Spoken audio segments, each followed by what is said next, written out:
Notification came through at 6:47 on a Thursday evening. I remember the exact time because I had just checked my watch, something I never do, wondering if I had enough time to stop for gas before hitting the highway.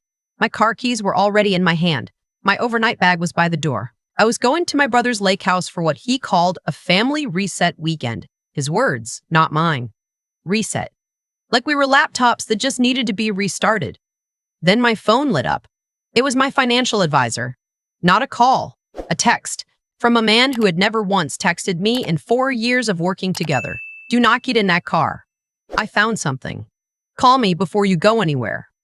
I stood in my entryway and read it 3 times. Then my brother texted, "Hey, you on your way?" Elise made that lamb you like. I set my keys down on the counter very slowly, the way you set something down when your hands have started to shake and you don't want anyone to see. I called my financial advisor back. He answered before the first ring finished. "I need you to listen to me very carefully," he said, "and I need you to not panic.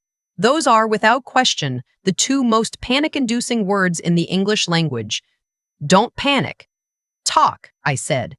"Your brother filed a petition last week. He's claiming you're mentally unfit to manage the inheritance from your father's estate. He's citing emotional instability, erratic financial decisions, and..." He paused, and I could hear him choosing his words carefully. "A dependency on prescription medication that he claims has impaired your judgment." The room tilted slightly. I reached out and put one hand on the wall. "That's not true," I said. Not because I was defending myself, just because I needed to hear my own voice say something real. "I know it's not true. That's why I'm calling you before you walk into that house." He told me the rest of it in pieces, and each piece landed like something dropped from a great height. My father had died 14 months ago. Heart failure, fast, the way everyone says they want to go and no one is ever actually prepared for. He left behind a house in Connecticut, a retirement portfolio, and a trust, just over $2 million, split evenly between my brother and me, with the condition that both of us had to be deemed legally competent to receive our shares. Standard language, my father's lawyer had explained at the time. Nothing to worry about. My brother had found the loophole. If one party was declared mentally incompetent, their share didn't go to charity or back into escrow. It transferred to the next of kin, which was him. The petition had been filed quietly. His lawyer had done it without a hearing, without notifying me on the basis of supporting documentation. My brother had apparently been collecting for months. My financial advisor had only found out because he was cross-referencing my estate paperwork that afternoon and noticed an inquiry flag on my file from the county probate court. "The documentation he submitted," I said. "What's in it?" Another pause. "Medical records, mostly. Your anxiety diagnosis from 2019. A prescription refill history. Some emails that appeared to be from you expressing confusion about your financial accounts. And a letter." He stopped. "From whom?" "From your sister-in-law, Elise." I had always known she was the sharper edge of the 2 of them. My brother was soft, drifting, the kind of man who gets led by whoever holds his attention longest. He had been that way our whole lives. In high school, it was his friends. In college, it was his girlfriend.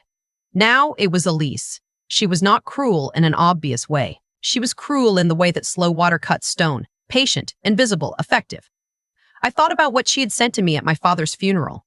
She had hugged me for a long time, longer than felt natural, and whispered in my ear, "You don't have to be strong right now. No one expects you to hold it together." I had thought that was kindness. Now I understood it was observation. She was checking my stability the way a contractor checks a foundation, looking for cracks. Standing there in my entryway with my overnight bag still by the door, I let myself go back through the last 14 months and look at everything differently. The emails my financial advisor mentioned, I hadn't written those. Or rather, I had written versions of them, genuinely confused about a transfer delay, genuinely frustrated after a long week. But someone had screenshotted them or forwarded them, stripped of context, and I could suddenly see exactly how they would read to a stranger. Erratic. Unstable. Unable to manage her own affairs. The prescription refills. I had been on a low-dose anxiety medication since 2019, the year my mother got sick, the year I moved cities, changed jobs, sat in a lot of waiting rooms. My doctor had called it situational. I had called it survival. The refill history, lifted out of context, looked like dependency, and Elise had been there for all of it. At every holiday, every family gathering, every quiet dinner where I let my guard down because I thought I was with people who loved me.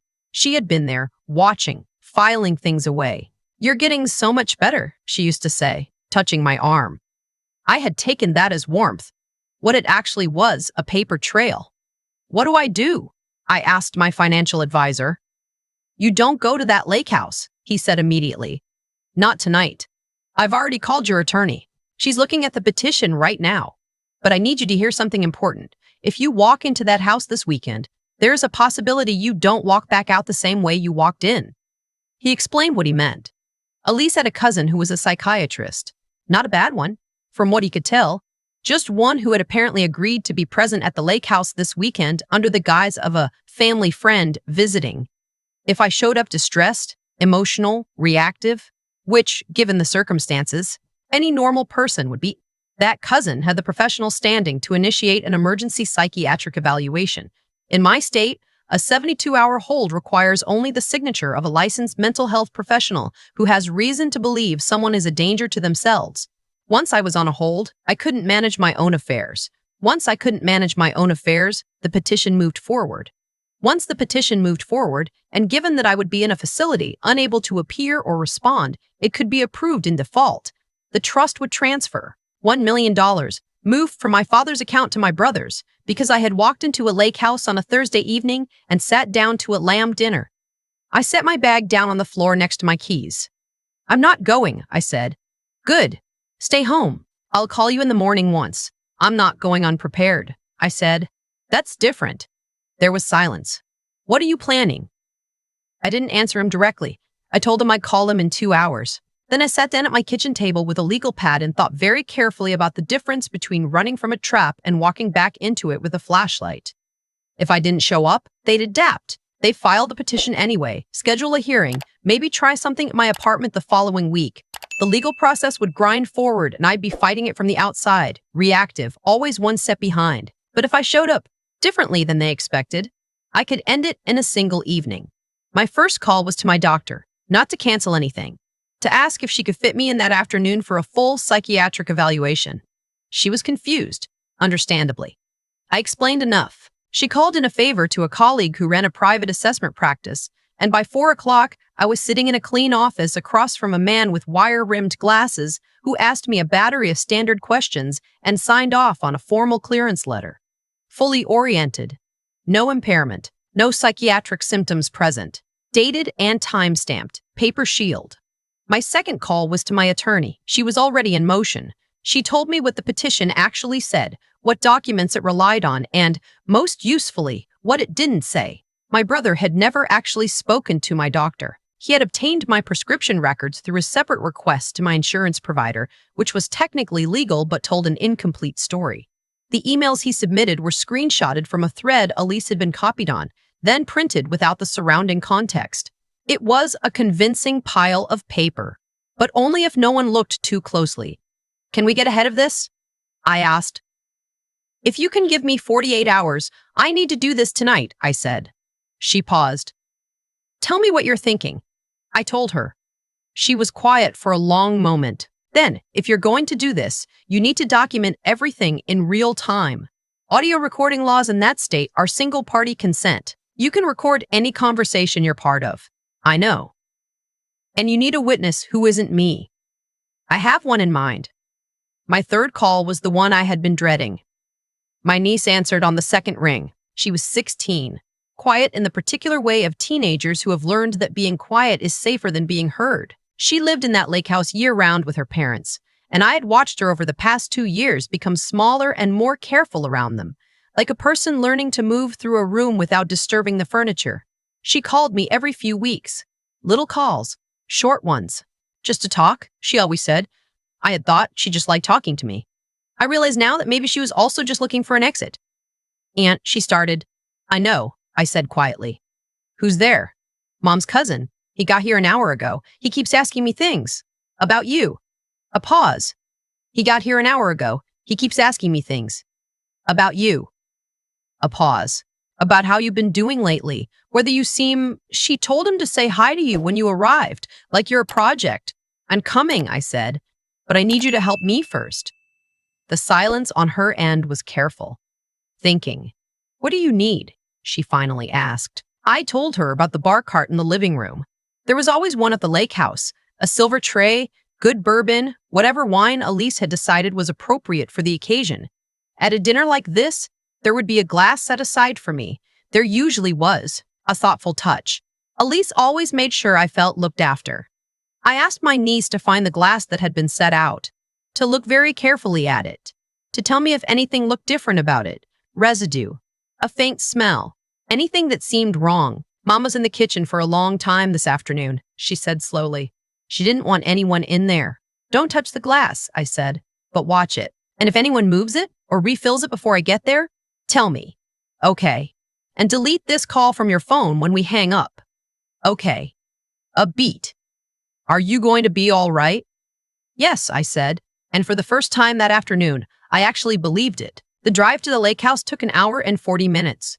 It was one of those autumn drives that should have been beautiful, the kind of highway that cuts through orange and red and makes you feel like the world is slightly on fire in a good way. I noticed none of it. I was running through the evening in my head, exit by exit, accounting for variables. My attorney was trailing me in a separate car with a paralegal. She would stay a quarter-mile back and wait. I had a small digital recorder in my jacket pocket already running. I had the psychiatric clearance letter in a sealed envelope in my bag.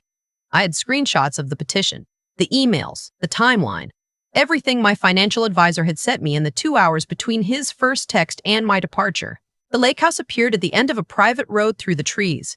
It was large and old, the kind of house that impresses you the first time and then just starts to feel like a statement. Lights on in every window. Cars in the driveway I didn't recognize. My brother opened the door before I reached the steps. He looked the way he always looked when he was about to do something uncomfortable. Bright. Too bright. The smile a half-second too fast. He had our father's jaw and our mother's eyes, and I had spent 31 years loving him the way you love someone who is also a little bit of a mystery to you.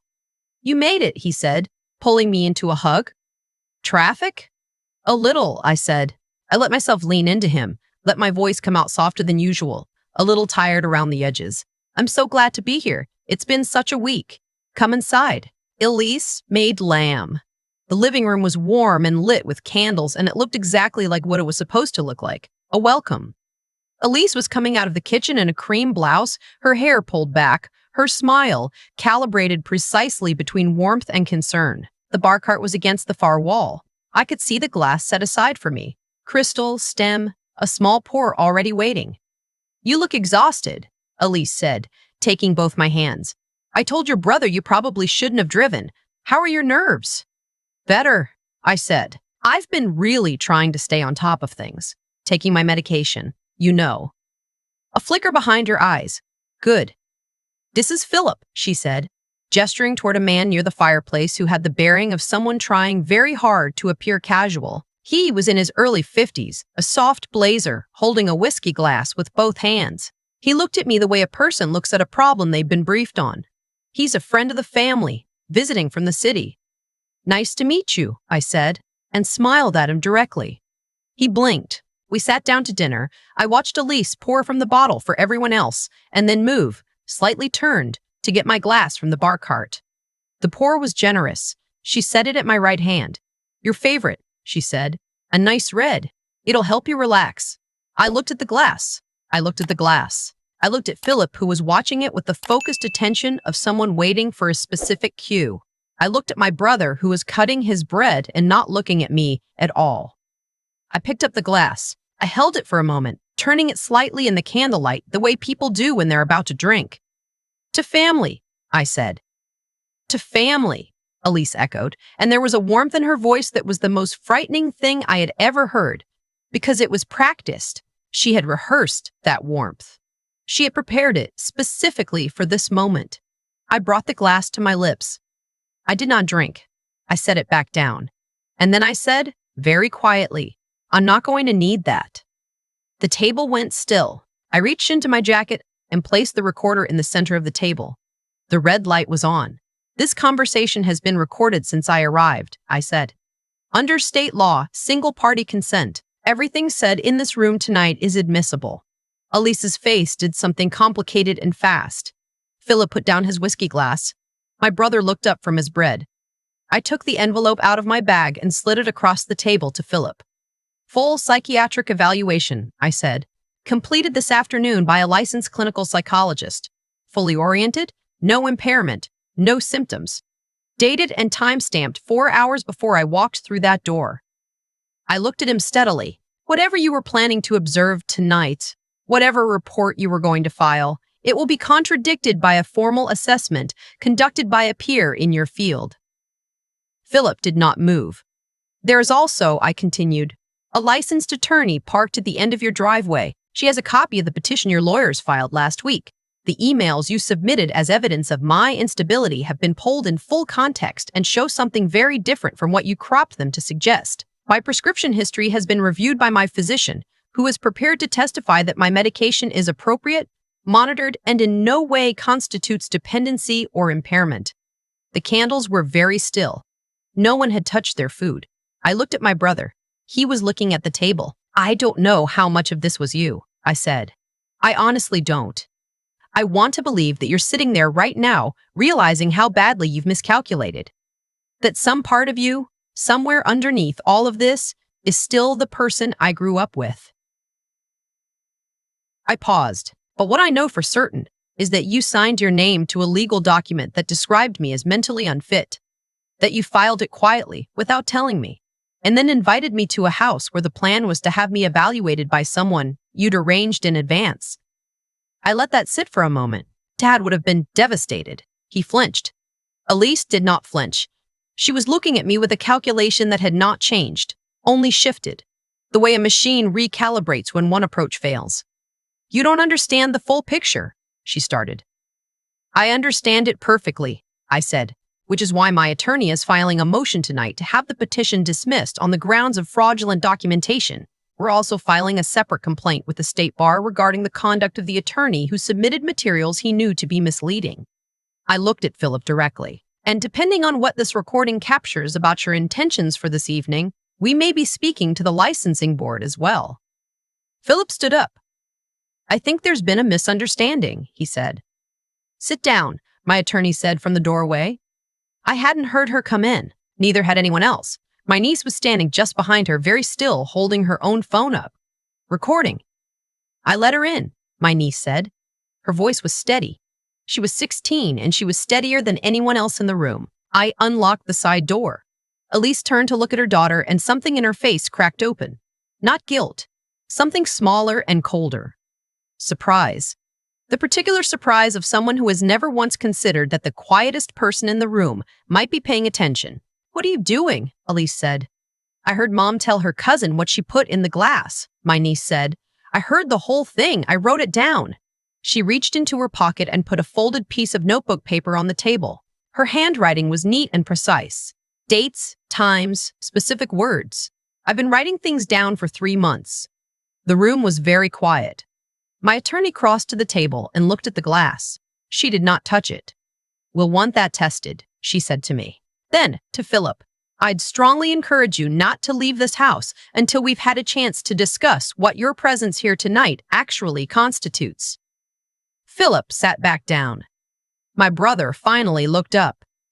He looked at me for a long moment. Then he looked at his wife. Then he looked at the document on the table, the petition with his name on it, and something in his face seemed to collapse slowly, like a building being carefully disassembled from the inside. Elise, he said quietly, what did you put in the glass? She didn't answer him. He asked again. The silence she gave him was its own kind of answer. It took another 3 hours before the evening fully resolved itself. Statements were given. My niece called her grandparents, my mother's sister, who lived 40 minutes away, and asked if she could come stay for a while. The glass was bagged. Philip left with my attorney's card in his hand and a very clear understanding of what filing a false report would mean for his license. The petition was withdrawn by morning. My brother called me 11 days later. I let it go to voicemail. He left a message that was 7 minutes long and ended with the words, I didn't know how far she'd taken it, and I should have stopped it earlier, and I'm sorry. I listened to it twice. I haven't called him back yet. I'm not sure I will. I'm not sure, sorry, covers the particular distance of watching someone sign their name to a lie about you and then invite you to dinner. My niece lives with our aunt now. She started at a new school in January. She texts me on Sunday evenings sometimes, just small things, funny things, the kind of texts that mean I'm okay without saying it directly. Elise and her cousin are facing a separate investigation. My attorney says the glass contents will take 6 more weeks to fully process through the lab. We're waiting. I think about my father sometimes, about the fact that he wrote competent into the language of his own trust because he believed it was a formality, a protection. He could not have imagined that the person who would use that language as a weapon was someone who sat at his hospital bedside and held his hand while he was dying. I think about the word reset, the word my brother used when he invited me to that weekend. A family reset. I suppose, in the end, it was one, just not the kind anyone had planned. If you have someone in your life who makes you feel small and then calls it concern, who files things away while pretending to hold you together, I want you to hear this. The most dangerous thing they're counting on is that you'll believe them, that you'll mistake the story they tell about you for the truth, that by the time you realize what's happening, it will already be too late to document it. Start documenting now. Trust your instincts before you trust their reassurances, and find the one person in the room who's been quietly paying attention, because there almost always is one. Mine was 16 years old and kept a notebook. 6 months out from that evening, I still think about the drive home. Not the confrontation. Not Philip quietly pocketing my attorney's card. Not Elise's face when her daughter walked in with a notebook. I think about the drive home. Just me, the highway, the same orange and red trees I hadn't noticed on the way there. And how strange it felt to be moving through something beautiful after surviving something ugly in the same hour. I've spent a lot of time trying to understand how it got that far. Not to excuse it, just to understand it. The way you try to understand how a small crack in a foundation eventually becomes a structural problem. Because that's what it was, really. Not one dramatic betrayal, 1,000 small decisions made over years by people who told themselves at each step that what they were doing was reasonable. Elise didn't wake up one morning and decide to be a villain. She woke up one morning and decided that what she wanted mattered more than what was true, and then she made that decision again the next day. And the next. And she got very good at building a story around it, a story where I was fragile and confused and needed managing, and she was the one doing the hard, loving work of managing me. By the time she filed that documentation, I think she half believed it herself. That's the thing about a sustained lie. It doesn't stay a lie in the mind of the person telling it. It calcifies into a perspective. What I know now, what that night made undeniably clear, is that intelligence without integrity is just a more sophisticated way of causing harm. Philip had credentials. Elise had strategy. My brother had enough legal knowledge to sign his name to a petition. None of it was wisdom. Wisdom would have been knowing when to stop, when to ask whether the thing you're building is worth what it costs the person on the other side of it. My niece had none of their resources. She was 16 and living in a house where the adults had decided that their interests were the only interests worth protecting. She had no leverage, no legal standing, no way to stop what was happening through official channels. What she had was attention and patience, and the quiet moral clarity to understand that what she was watching was wrong, and to write it down anyway, one entry at a time, in a notebook she kept under her mattress for 3 months. That's what I mean when I think about integrity. It's not a grand gesture. It's a decision you make in private, with no audience, when no one is going to applaud you for it and the cost of staying quiet would actually be lower. My niece stayed quiet about a lot of things in that house for a long time, but she drew a line somewhere, in her own handwriting, and she held it. The actions Elise and my brother set in motion came back around to them. Not because the universe has a scorecard, but because manipulation at that scale requires everyone in the room to be either complicit or unaware. They miscalculated on both counts. They forgot about a teenager with a notebook. They forgot about a financial advisor who cross-references paperwork on Thursday afternoons. They forgot that the person they had spent months describing as fragile had spent those same months quietly building something they couldn't dismantle in a single evening. You get back, eventually, what you've been putting out. Not always fast, not always in the form you expect, but a life built on diminishing someone else is not a stable structure.